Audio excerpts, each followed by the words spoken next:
क्योंकि हमारी investigation integrated honest investigation है। पुलिस महानिदेशक ने उस इन्वेस्टिगेशन में जो एफिडेविट और जो शपथ पत्र दायर किया है वो बहुत ही गैर जिम्मेदाराना तरीके से दायर किया हुआ शपथ पत्र है। उसमें उनके अनेक कारण हैं। उन्होंने इन्वेस्टिगेशन के जो प्रीमाइस हैं, जो पैरामीटर्स हैं, उनको ब्रीच किया है। रिसेंटली हिमाचल प्रदेश सीआईडी में एक घटनाक्रम हुआ था। सीआईडी ने एक जांच की थी। जांच करने के बाद एक चिट्ठी को जो उनकी गुप्त चिट्ठी थी उसको ऑफिस से निकालकर चुराकर लीक करवाया गया था और उस दिशा में एक एफआईआर पंजीकृत हुई है।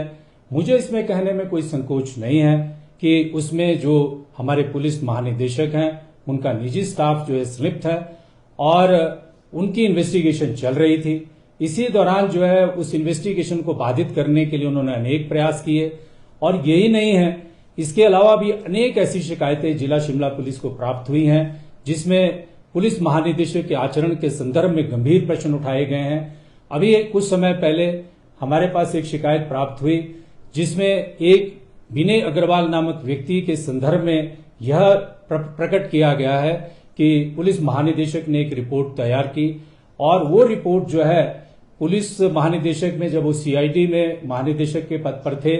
और जूनियर ऑफिसर्स के ऊपर दबाव डालकर जो है वो रपट बनाई, वो रिपोर्ट बनाई, कोर्ट्स को मिसलीड किया। उस बात की जांच भी शिमला पुलिस कर रही है। वो हमारे थाना में जो है वो रिपोर्ट जो है पंजीकृत है और उस संदर्भ में भी मैंने एडवोकेट जनरल के कार्यालय में और एसीएस होम के कार्यालय में पहली चिट्ठी के द्वारा सूचित किया था। ऐसे अनेक और विषय हैं उनके निजी स्टाफ के बारे में। मुझे इस बात को कहने में कोई संकोच नहीं है कि उनके जो निजी स्टाफ के लोग हैं, आपको पता है शिमला जिला में ड्रग पेडलिंग एक्टिविटीज के खिलाफ कितना बड़ा ऑपरेशन जो है शिमला जिले में पिछले 2.5 साल में पुलिस अधीक्षक का पद कार्यभार संभालने के बाद हमने चलाया है। उसमें यह प्रकट हुआ है कि एक संजय भूरिया नामक गैंग में जो है उनके निजी स्टाफ का एक व्यक्ति संलिप्त पाया गया है। उसको लेकर भी हमने माननीय सेशन अदालत में फर्दर इन्वेस्टिगेशन के लिए पिछले 2 महीनों से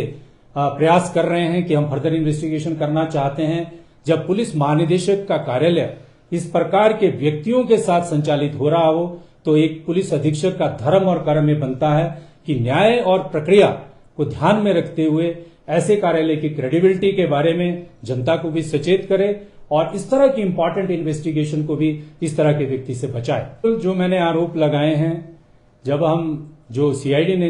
इन्वेस्टिगेशन पंजीकृत की है उस इन्वेस्टिगेशन में डीजीपी कार्यालय ने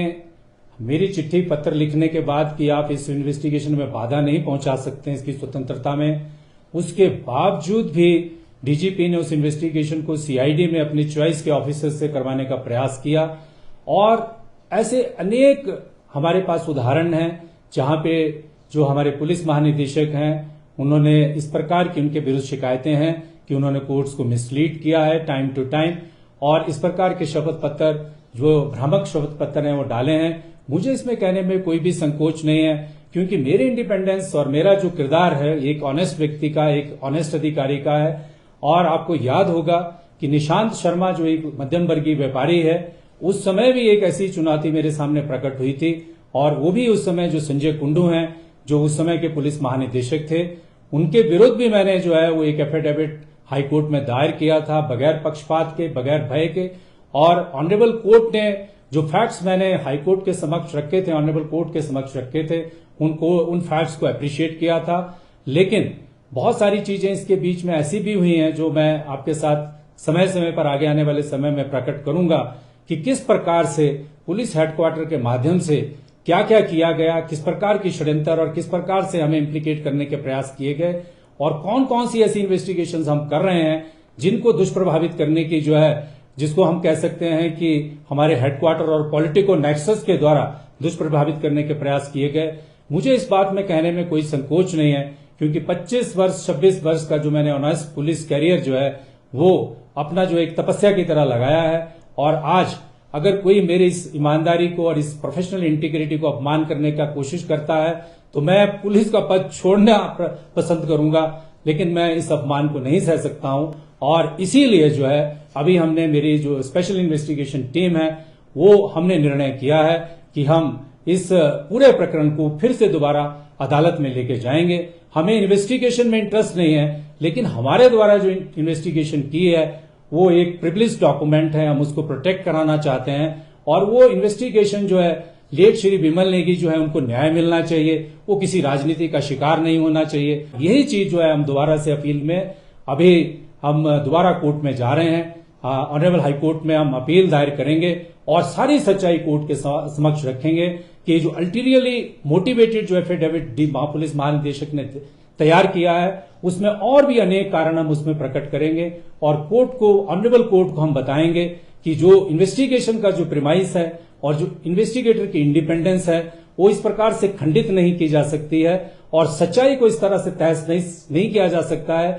देखिए, जब मैं माननीय अदालत में जब ऑनलाइन प्रोसीडिंग्स देख रहा था और जिस प्रकार से ऑनरेबल कोर्ट में जो चीज ट्रांसपायर हो रही थी, अगर मैं एक सच्चा पक्का और साहस से भरा व्यक्ति ना होता, असत्य पर चलने वाला व्यक्ति होता, तो मैं स्वयं कोर्ट के समक्ष पेश नहीं होता। मैंने ऑनरेबल कोर्ट में अपना पक्ष और अपने तथ्य प्रकट करने की कोशिश की, लेकिन मुझे I am thankful, I am grateful, I am obliged कि मुझे ऑनरेबल कोर्ट ने टू सम एक्सटेंट इस बात को प्रकट करने की कोशिश को जो है मौका अवसर दिया। लेकिन जितने भी मैंने तथ्य सामने रखे हैं वो सारे के सारे तथ्य जो है वो एविडेंस बेस्ड हैं, वो सारे के सारे तथ्य जो हैं वो ड्यूली कॉरोबोरेट होते हैं। एफआईआर हुई है, ये बिल्कुल सच है। पुलिस महानिदेशक का स्टाफ इन्वॉल्व है, ये बिल्कुल सच है। पुलिस महानिदेशक ने एक अपने जुरियन कर्मचारी पर जो है दबाव डालकर एक विनय अग्रवाल के केस में जो है झूठी रिपोर्ट इस प्रकार की उसमें प्रकट होते हैं तथ्य उनकी उस रपट को पढ़ने के बाद, और ऐसी शिकायत हमारे पास सदर थाना में डीडी एंट्री के जरिए जो है उसमें लिखी गई है, ये भी सत्य है। और भी बहुत सारी बातें हैं और मैं एक आपके साथ बहुत ही इंटरेस्टिंग फैक्ट शेयर करना चाहता हूं और जो सभी को स्तब्ध और आश्चर्य में डाल सकता है कि जब 2023 में शिमला के मिडल बाजार में एक हिमाचल रसोई नामक रेस्टोरेंट में गैस ब्लास्ट हुआ था, उसके बाद सेंट्रल एजेंसीज को बुलाया गया, एनएसजी को बुलाया गया और एनएसजी पुलिस मुख्यालय में ठहरती है। और उस समय के डीजीपी जो है एनएसजी को क्यों बुलाते हैं पहले तो हमें समझ में नहीं आया, लेकिन कुछ समय के बाद एनएसजी की एक रिपोर्ट आती है कि ये रसोई धमाका जो है ये एक टेररिस्ट इंसिडेंट है, इसमें तो आरडीएक्स मिला है। और इसी दौरान जो है मुझे पता चलता है कि पुलिस महानिदेशक मेरे बारे में एक चिट्ठी लिखते हैं चीफ सेक्रेटरी हिमाचल प्रदेश सरकार को कि ये जो टेररिस्ट एक्ट हुआ है इसमें जो है शिमला जिला के पुलिस के एसपी और पुलिस की जो है वो नेग्लिजेंस है, उन्होंने एविडेंस को डिस्ट्रॉय किया है। और वो शपथ पत्र दायर करते हैं अपने बचाव में honourable supreme court of India में, और ये सारे तथ्य जो हैं वो अपने डिफेंस में यूज करते हैं। लेकिन आज उस इन्वेस्टिगेशन की रिपोर्ट सामने आ गई है और कितना ज्यादा आश्चर्य होता है कि एनएसजी जैसी सेंट्रल एजेंसीज को हमारे पुलिस के बड़े बड़े ऑफिसर किस काम के लिए यूज कर रहे हैं। और ये पाया गया कि उसमें कोई आरडीएक्स नहीं था, उसमें कोई विस्फोटक नहीं था, वो कोई टेररिस्ट इंसिडेंट नहीं थी। जो शिमला पुलिस शुरू से कह रही थी कि ये सिंपल गैस लीक ब्लास्ट है, अपने मीडिया से भी शेयर किया था, वही तथ्य जो है सिद्ध हो रहा है। ये कोई व्यक्तिगत लड़ाई नहीं है। मैं आपसे शेयर करना चाहता हूं कि ये जो पूरा के पूरा प्रकरण जो है ये शुरू हुआ जब 2021-22 में पुलिस भर्ती हो रही थी। उस पुलिस भर्ती के दौरान जब मैं भी उस कमेटी का मेंबर था, उस कमेटी की जो प्रोसीडिंग्स थी, जब मैंने उसमें देखा कि उसमें पुलिस भर्ती में ग्रॉस इरेगुलरिटीज हो रही हैं, तो मैंने अपना एक डाइसेंटिंग नोट दिया था। और उस डाइसेंटिंग नोट देने के बाद कुछ समय के बाद ये प्रकट हुआ कि पुलिस भर्ती में बहुत भारी धांधली हुई है और वो धांधलियां भी जो है उसकी जांच भी सीबीआई को दी गई थी। मुझे नहीं पता कि जिस पैमाने पर जो धांधली हो रही थी उस पैमाने पर सीबीआई ने क्या जांच की है, किस किस को पकड़ा है, किस किस व्यक्ति के खिलाफ जो है कार्रवाई की है। लेकिन उस सत्य धर्म को और अपनी ड्यूटी को मैंने निभाया। इन्वेस्टिगेटिंग टीम को जो है प्रोटेक्शन की आवश्यकता है, क्योंकि पीछे कुछ समय पहले 2024 में एक विधायकों की राज्यसभा के इलेक्शन के दौरान खरीद फरोख्त का मामला जो है बालूगंज थाना में पंजीकृत हुआ था। और जब हमने उसकी जांच की तो ये पाया गया कि एक पर्टिकुलर पॉलिटिकल पार्टी के लोगों ने आपराधिक षड्यंत्र के तहत एक रचना रची थी। और उस केस की इन्वेस्टिगेशन के दौरान जो जांच आगे बढ़ रही है कि किस प्रकार से हेलीकॉप्टर्स का अब्यूज हुआ, किस प्रकार से फार्मा कंपनी दवा बनाने वाली कंपनियों से फंडिंग की गई, कैसे अनेक तथ्य सामने आए हैं। और उसमें जो संलिप्त हैं, एक्यूज्ड हैं, जो अभियुक्त हैं, जो उस इन्वेस्टिगेशन की जद में हैं, वो समय समय पर हम लोगों को चेतावनी देते रहते हैं, ब्रो बीटिंग करते रहते हैं कि हम आप लोगों को देख लेंगे, हम आप लोगों को फंसाएंगे। और आज वो जो लोग हैं वो सारी बातें और सारे तथ्य हम ऑनरेबल कोर्ट के सामने समक्ष में रखेंगे कि हम लोगों ने जो इन्वेस्टिगेशन सिर्फ इसी केस में नहीं की है, और भी अनेक महत्वपूर्ण केसेस हैं जिनमें करप्शन के बड़े बड़े जो मामले हैं सामने प्रकट किए हैं। उस तरह के मामलों में भी जो है जो पॉलिटिकल पार्टीज में जो लोग बैठे हुए हैं, जो केपेबल हैं और बड़ी पोजीशन में बैठे हुए हैं, वो किस प्रकार से अपना जो पद का दुरुपयोग है वो इन्वेस्टिगेशन टीम को, जैसा कि अभी आपने देखा कि जो गैर वाजिब था पुलिस महानिदेशक का आचरण, किस तरह से जो किसी भी अधिकारी को जो है वो हमारी इन्वेस्टिगेशन टीम के अगेंस्ट जो है अब्यूज कर सकता है। देखिए, मैं आपके साथ शेयर करना चाहता हूं कि जब मैं माननीय अदालत ने मुझे अनुमति दी, I am grateful for that,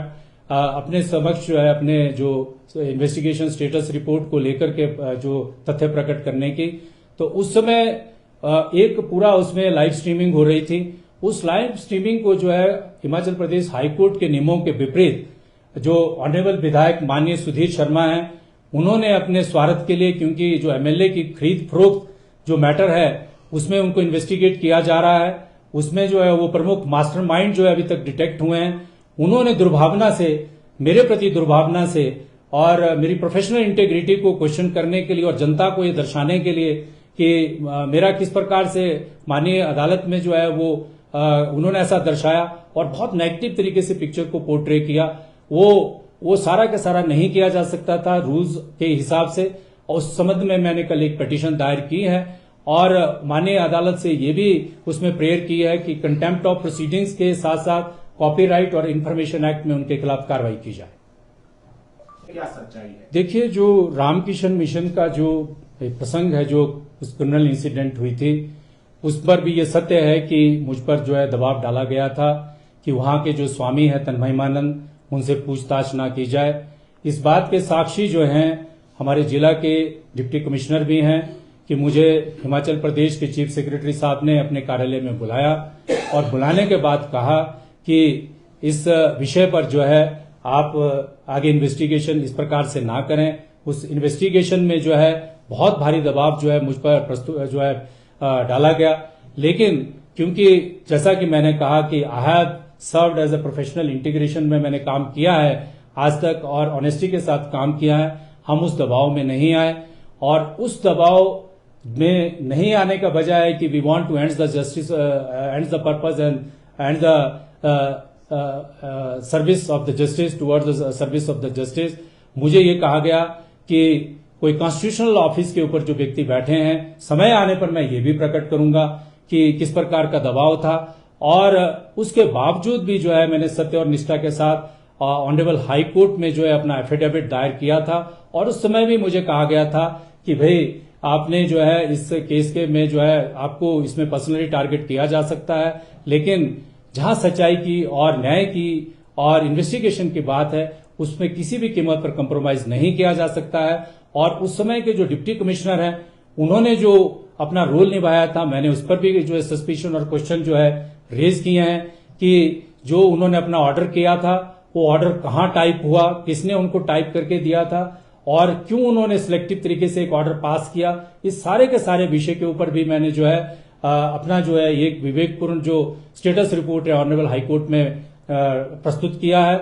और इस प्रकार से जो इस तरह के जो विषय हैं, जब भी समय में जो टेस्ट ऑफ टाइम है उसमें हमने अपनी निष्ठा को प्रकट किया है।